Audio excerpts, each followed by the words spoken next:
पंच तत्व का पूतला, सबका तुझमें दान, ज्ञात ने अज्ञात में फूके हैं प्राण। शरीर के बारे में बात करेंगे आज। पंच तत्वों का योग, पंच इंद्रियों का स्थान, शरीर अस्तित्व का अनोखा निर्माण। शरीर अस्तित्व का अनोखा निर्माण है, ये याद कीजिए। परंतु ये शरीर आता कहां से? ये शरीर आता कहां से? शून्य से शरीर उपजता है, शून्य से विचार, शून्य से ही संभव है जीवन में विस्तार। यह आपके अनुभव वाली चीज है, अनुभव सिद्ध चीज है। हर चीज जो शुरुआत होती है शून्य से होती है और उसकी अंतिम घटना भी शून्य ही होती है। जीवन की अंतिम घटना में भी जीवन में शून्य मिलता है और प्रारंभिक घटना में भी जीवन में हम शून्य से प्रवेश करते हैं। तो फिर संसार में हमारा अवतरण कैसे होता है? तो संसार में हमारा अवतरण ऐसा होता है, संसार में तेरा इंद्रियों से प्रवेश, इंद्रियों को जान शरीर का गणवेश। संसार में हमारा जो है ना, ये इंद्रियों से प्रवेश होता है और इंद्रियां द्वार खोलती है हमारे लिए। अब बाकी तो हम गणवेश ऊपर धारण करते हैं, परंतु संसार में जब हम आते हैं तब हमारा गणवेश इंद्रियां होती है। आंखें प्रकाश का द्वार खोल देती है, कान ध्वनि का द्वार खोल देती है, नासिका गंध का द्वार खोल देती है, जिह्वा स्वाद का द्वार खोल देती है और हमारी जो चमड़ी है वो स्पर्श के द्वार खोल देते हैं। 5 द्वार हमारे खुल जाते हैं, तब हमारा ये शरीर बनता है। तो इसलिए संसार में तेरा इंद्रियों से प्रवेश, इंद्रियों को जान शरीर का गणवेश। और ये आकृति है। फिर आकृति शरीर की, प्रकृति की योजना। जड़ में ही रच दी प्राण और चेतना। यह आप हमेशा याद रखिए कि जो आकृति है वो आपकी प्रकृति की योजना है, आपने नहीं बनाई।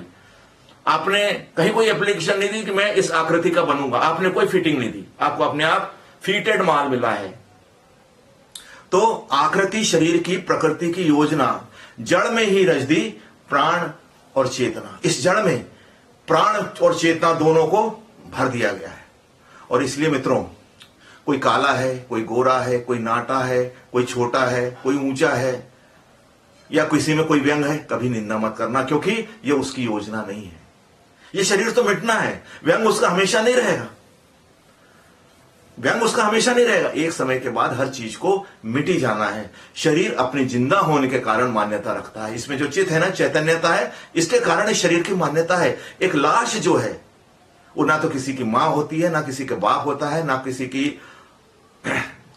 के मित्र होता है, ना संगी होता है, ना साधु होता है, ना बच्चा होता है, ना गुरु होता है। एक लाश, केवल लाश होती है। और लेकिन जैसे उसमें चैतन्य आती है, हमारा बच्चा बन जाता है, हमारी बहन बन जाती है, हमारे भाई बन जाती है, हमारी पत्नी बन जाती है, सिर्फ चैतन्यता की वजह से। इसलिए शरीर को जान, 5 तत्वों का विज्ञान, 5 तत्वों का संतुलन रखता है इसका ध्यान। हमेशा इसका ध्यान जो रहेगा, 5 तत्वों का संतुलन। हमारे 5 तत्व है ना, अग्नि है, वायु है, जल है, पृथ्वी है, आकाश है। ये सब 5 तत्व हैं हमारे अंदर। इनके बारे में हम बाद में बात करेंगे, परंतु शरीर को जान, 5 तत्वों का ज्ञान, 5 तत्वों का संतुलन रखता है इसका ध्यान। और फिर ये शरीर का संसार क्या है? मन का संसार बहुत अलग है और शरीर का संसार बहुत सीमित है। शरीर का ज्यादा संसार नहीं, शरीर का आकार, शरीर का संसार। शैशव, यौवन, बुढ़ापा, सीमित विस्तार। बस इसी शरीर में आप बच्चे हो जाते, इसी शरीर से आप युवा हुए और इसी शरीर से आप बूढ़े हो जाओगे। तीनों चीजें इसी में घटित होगी और वो भी क्रम से। पहले इसमें कोई चीज नहीं आएगी। शैशव, यौवन और बुढ़ापा तो सीमित विस्तार होता है। और इसकी गति कैसी रहती है? बहुत सहज गति से ये बढ़ता है, अपनी गति से बढ़ता है, या आपकी गति से नहीं बढ़ता। आप चाहो तो भी ये ज्यादा इसको बढ़ाया नहीं जा सकता, बहुत ज्यादा इसका विस्तार नहीं किया जा सकता। तो फिर इसके आयाम क्या है? आकार तो देख लिया आपने। खान पान व्यायाम शरीर के आयाम। क्या? खान पान व्यायाम शरीर के आयाम। शरीर से ही संभव संसार के हर काम। अब आप मेरे को बता दीजिए, मन कितना भी विशाल हो, कितना भी बड़ा हो, वो आपको पानी नहीं पिला सकता, वो आपके लिए अन्न तैयार नहीं कर सकता, वो आपको कुछ नहीं कर सकता। मन केवल मन है, विचारों का एक पुलिंदा। हमारे विचारों का पुलिंदा के अलावा हमारे संवेदनाएं, असफलताएं और स्मरणिका के अलावा मन कुछ भी नहीं है। लेकिन मन, मनुष्य में मन सबसे बड़ा है, क्योंकि मन के कारण ही हम मनुष्य कहलाते हैं। तो खान पान व्यायाम शरीर के आयाम, शरीर से ही संभव संसार के हर काम, शरीर से ही संसार के हर काम संभव होते हैं हमारे। तो अब क्या करना चाहिए हमें? जो स्वस्थ रखे, जो स्वस्थ रखे, लेना वही आहार, खान पान में करना 100 बार विचार। खान पान में हमको 100 बार विचार करना है। जो स्वस्थ रखे, लेना वही आहार, खान पान में रखना 100 बार विचार। 100 बार विचार कर लेना भाई खान पान करते समय कि क्या खा रहे हैं, क्या पी रहे हैं, क्योंकि बाद में आपको इसकी कीमत चुकानी पड़ती है।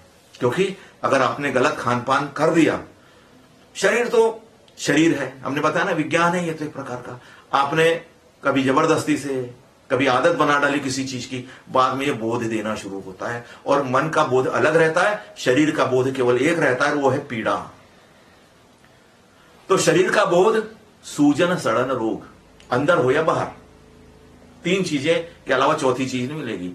शरीर का बोध, सूजन सड़न रोग, स्वस्थ शरीर घड़ता समष्टि से योग। जब हम दुनिया में आए ना, स्वस्थ शरीर लेकर आए हैं हम लोग, बीमार शरीर लेकर नहीं आए, साधारणतः स्वस्थ शरीर है हमारा।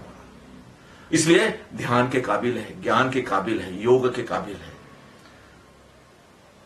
तो शरीर का बोध, सूजन सड़न रोग, स्वस्थ शरीर रखता समष्टि से योग। समष्टि से योग अगर आप चाहते हो तो आपको अपना शरीर स्वस्थ रखना पड़ेगा। जैसे हम कहते हैं ना कि भाई आगे की क्या तैयारी है, आगे की क्या तैयारी, शैशव हो गया, यौवन हो गया, इसमें आगे के करने का कुछ जरूरी नहीं। शैशव के बाद यौवन है, यौवन के बाद बुढ़ापा है, बुढ़ापे के बाद की क्या तैयारी है, फिर भी शरीर की तैयारी आप करना, स्वस्थ रखना शरीर को हमारा। और सक्रियता से सबल शरीर, निष्क्रियता से निर्बल, सक्रियता से पाले मनोवांछित फल। ये सबसे अच्छी चीज शरीर के साथ है कि जो सक्रिय रहता है ना, ये बल एकत्रित करता है।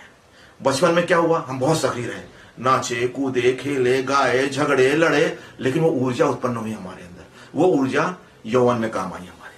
आपको नहीं पता कैसे धीरे धीरे धीरे शरीर बड़ा हुआ, शरीर खिंचा, बलिष्ठ हुआ, हमने सीखा, हमने पढ़ा, हम आगे बढ़े और शरीर यौवन में हमारे साथ गया। यौवन में हमने खूब मेहनत की, हमने सबल सक्रिय रखा अपने शरीर को, और तो यही ऊर्जा बुढ़ापे में हमारे काम आती है। इसलिए सक्रियता से सबल शरीर, निष्क्रियता से निर्बल, सक्रियता से पाले मनोवांछित फल। दूसरी चीज है, इसको निष्क्रिय रखो आप, अपने आप पेट फूल जाता है, अपने आप शरीर भारी होने लगता है, अपने आप पैर दर्द देने लगते हैं, और कई प्रकार के रोगों से आप ग्रसित हो जाते हो।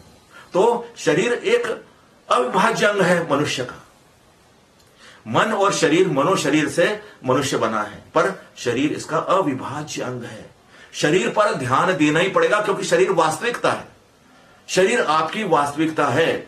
आप कितना भी पढ़ लो, कितने भी दर्शन शास्त्र रख लो, धर्मशास्त्र रख लो, लेकिन जब भी हम कहेंगे भीतर झांको, तो सबसे पहले आपको ध्यान आएगा शरीर का।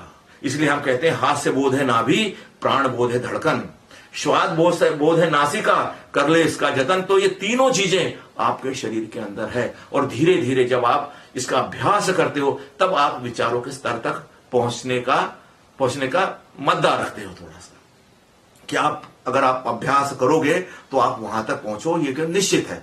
परंतु आपको याद रखना पड़ेगा कि अपना हाथ से, और भय का बोध है नाभि, प्राण का बोध है धड़कन। देखो ना, जब धड़कता है प्राण, हर जगह, यहां पर आपकी आंतें चल रही है, यहां पे आपका हृदय धड़क रहा है, और यहां पर आपकी श्वास चल रही है, लेकिन ये कहां हो रहा है, शरीर में। इसलिए तो ये विज्ञान कहते हैं इसको। और जन्म और मरण के बीच में जीवन चलता है।